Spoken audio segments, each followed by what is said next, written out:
Magandang hapon sa inyong lahat. Ang tatalakayin ko sa araw na ito ay ang timeline ng kasaysayan ng pag-unlad ng wikang Filipino. Ito ang mapaksa na aking itatalakay sa araw na ito.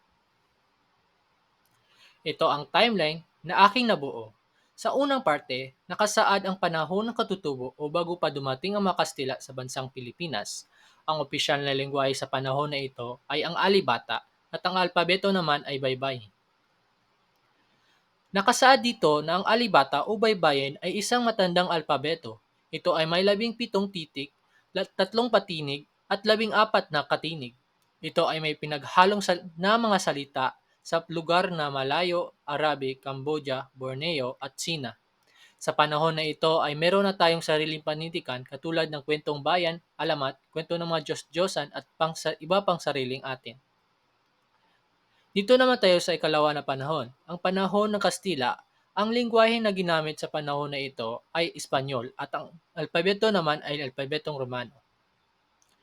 Noong 1550, naglabas ng kautusan ng Espanya na nagsasabi hanggat maaari dapat magkatag ng mga paaralan para sa pagtuturo ng wikang Kastila sa mga Indio. Ngunit hindi rin naman ito na isang katapuran dahil mismong mga pari o prele ang nagtatakda na hindi may palaganap ang kanilang wika. Bilang patunay, sumulat pa sila ng mga gramatika at diksyonaryo ng wikang katutubo. Noong 1581, dito nadeklara ito na itupad ang RTY Dictionary di Tagala at noong 1850 dito nagawa ang diksyonaryo ng wikang Cebuano. Ito ang mga dahilan kung bakit hindi sinunod ng mga prele ang kautusan ng mga Kastila.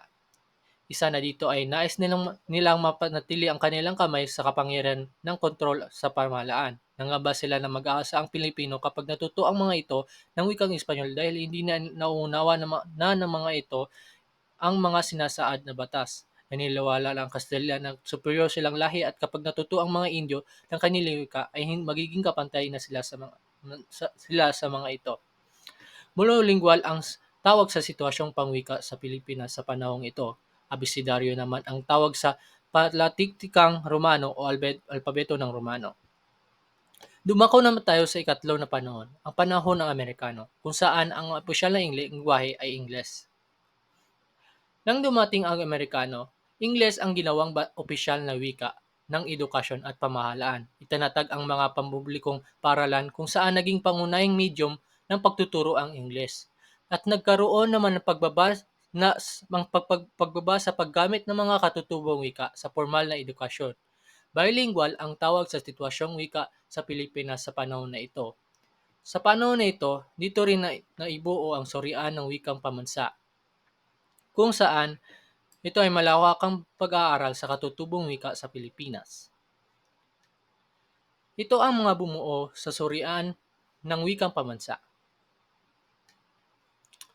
At sa panghuli na panahon ng Amerikano ay noong Nobyembre 7, 1937, nilabas ang surian ng relasyon na Tagalog ang gawing batayan ng pambansang wika. Gayunpaman, noong Disyembre 30, 1937, ipinayag ni Pangulong Manuel L. Quezon ang Tagalog ang bilang batayan ng wikang pamansa. So sa panahon na ito, hindi pa Tagalog ang opisyal na lengguwahe kundi batayan pa lamang. So sa pang-apat na bahagi sa timeline, ito ay panahon ng pananakop ng mga Hapon o tinatawag na gintong panahon ng Tagalog. Sa panahon na ito, pananakop ng Hapon, ipinagbabawal ang paggamit ng Ingles at ginamit ang wikang Nihongo o Nipongo at Tagalog bilang lengguwahe. Sa panahon na ito, nabuo ang grupo na itinatawag na purista. Sila ang mismo ang ginagawa na Tagalog ang wikang pambansa at hindi pa batayan pa lamang.